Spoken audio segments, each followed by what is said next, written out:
भारतीय संस्कृति में जो महत्व गंगा, गीता, सावित्री, रामायण, वेद, उपनिषद, मंदिर, गौ, ब्रह्मत्व को दिया गया है, वही स्थान वृक्षों को भी दिया गया है, उतना ही पूजनीय माना गया है। क्या है इसके पीछे का राज?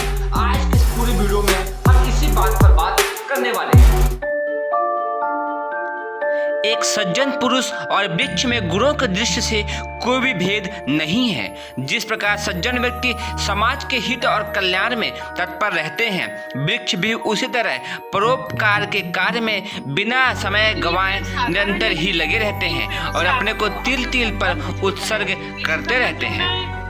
गीता में भगवान श्री कृष्ण ने स्वयं ही कहा है कि वृक्षों में मैं पीपल का वृक्ष हूँ, अर्थात पीपल के वृक्ष का जो महत्व है वो बहुत ही अधिक है। यही वजह है कि हमारे यहाँ आज भी पीपल के वृक्ष को देवता के समान पूजनीय माना गया है। भारतीय धर्म ग्रंथों में देखें तो विष्णु स्मृति में यह लिखा है, जो मनुष्य वृक्षों का आरोपण करता है, वृक्ष लगाता है, वे वृक्ष परलोक में उसके पुत्र होकर जन्म लेते हैं। वृक्षों का दान करने वाला, वृक्षों के पुष्पों से देवताओं को प्रसन्न करने वाला कई तरह के पुण्य फल का भागीदारी होता है। पुष्पों का दान करने से घर में समृद्धि आती है, संपन्नता आती है। अर्थात वृक्षों के महत्व को समझे और फूलों को महत्व को भी बढ़ावा दे।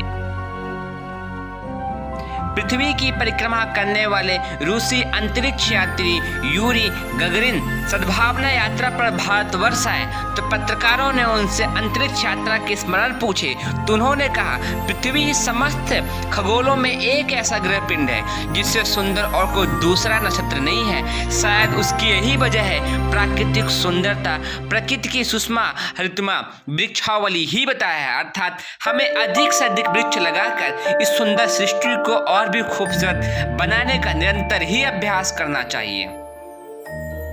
वृक्षों का अत्यंत ही अधिक महत्व है।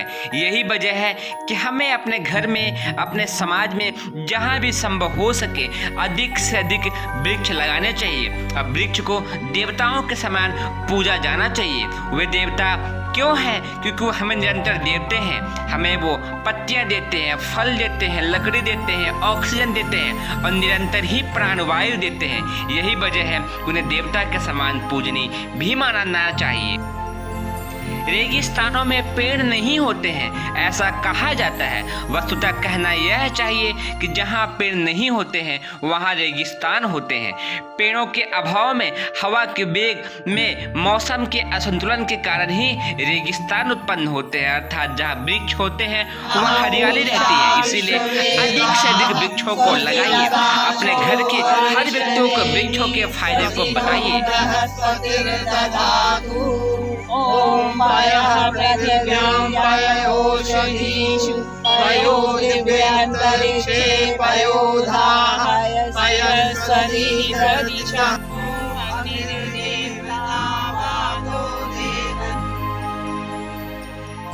वृक्ष जन्म से लेकर अपने अंतिम अवस्था तक निरंतर मनुष्य की सेवा कार्य में लगे होते हैं। यही वजह है कि वृक्षों की सूखी डालियां भी हमारे काम की होती हैं। उनके मोटे तने का भाग मकानों की छत पाटने, पट्टा, भल, बैलगाड़ी, किवाड़ आदि विभिन्न कार्यों में उपयोग होते हैं। इतना ही नहीं, इनके लकड़ियों से हम भोजन भी पकाते हैं। वृक्षों के अभाव से उत्पन्न कई तरीके की परेशानियां हमारे जीवन को तकलीफ में डाल सकती हैं। अर्थात अधिक से अधिक वृक्षों को लगाएं और गर्म के मौसम में ठंडापन, शीतलता का आनंद लें। आज हम सब ने साथ में मिलकर बहुत अधिक जनसंख्या में वृक्षों को लगाया है। बरसात का समय चल रहा है, आप भी जहां भी संभव हो सके एक वृक्ष अपने नाम का अवश्य ही लगाइए और इसकी प्राणवायु की भागीदार भी बनिए। जहाँ पर वृक्ष अधिक होंगे वहाँ वर्षा भी अधिक होगी। वजह है कि जहाँ हरियाली होती है वहाँ वर्षा भी आती है। यही वजह है कि हरियाली से आपके घर की आवश्यकताओं की पूर्ति होगी और जल देवता प्रसन्न होंगे तो घर में खेती भी अच्छी होगी। अर्थात वृक्ष लगाइए और लकड़ी के फल के साथ साथ जल देवता को भी प्रसन्न की। आप सब तो इस बात को अच्छे से ही जानते हैं, भगवान शंकर की प्राण प्रतिष्ठा इसलिए हुई थी कि उन्होंने देवत्व की रक्षा के लिए विषपान किया था। वृक्ष जो मानव जात की रक्षा के लिए निरंतर विष पीते रहते हैं और अमृत तुल्य हमें प्राण वायु देते रहते हैं, उनकी प्रतिष्ठा की ओर बहुत अधिक हमें महत्व देने की आवश्यकता है। जितना अधिक आप वृक्षों को लगाएंगे, आपके जीवन में उतने ही कष्ट दूर होंगे और आपका शरीर, आपका वातावरण दोनों ही स्वस्थ और मजबूत बलशाली बने। वृक्ष स्वस्थ और ताजी वायु प्राणियों को देते रहते हैं, उससे शरीरों का पोषण होता रहता है। वृक्ष फल देते हैं जिससे खाद्य समस्या का निदान भी होता है।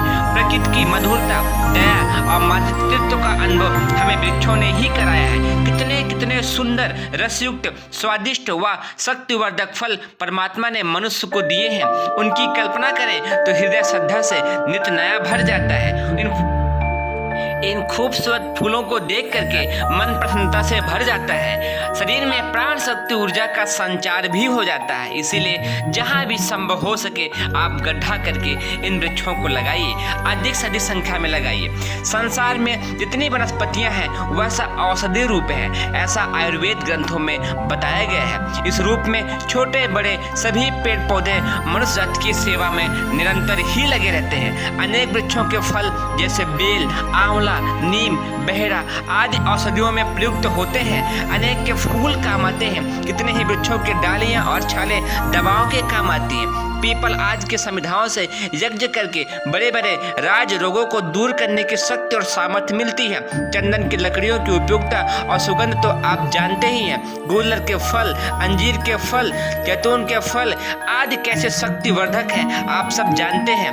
तुलसी की मंजरी से लेकर जड़, पत्ते, फूल आदि औषधि रूप में बड़ी ही उपयोगी माने जाते। अर्थात अधिक से अधिक संख्या में आप पेड़ लगाइए और घर में मनुष्य के साथ साथ अन्य जीवों की रक्षा